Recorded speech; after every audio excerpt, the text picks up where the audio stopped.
तुम्ही कधी तुमची सोलरची मोटर आणि लाईटची मोटर एकाच पाईपलाईन मध्ये चालू केलेली आहे का? मी आज तोच प्रयोग करणार आहे. विशेष म्हणजे आपली पाईपलाईन आहे ना 2G पाईपलाईन आहे. तर रामकृष्णारी मंडळी, आता काय होतंय काय माहिती, पाईपलाईन नाही फुटावं, नाही तर बाबाला आणतेन भाऊ मला. सकाळी उठलो मस्तपैकी, करड्या शेळ्या सोडल्या, आता यांचं झाडून घेता घेता मला लागला होता 1 तास. एवढा कचरा निघलाय भाऊ, रोज एवढं खत निघतं.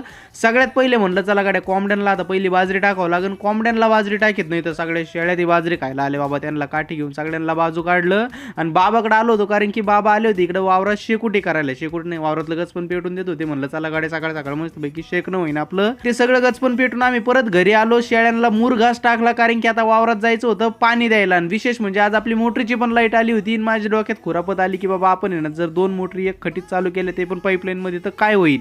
पहिली गोष्ट तर आपली लाईटची मोटर पहिले चालूच झाली नाही. बाब म्हणले कर बाबा ती सोलरची चालून घाल तुझं वस्त्र आणि पहिलं युरिया फेकून घे. युरिया सगळा मस्त पैकी फेकला. बाबा दारे धरीत होते.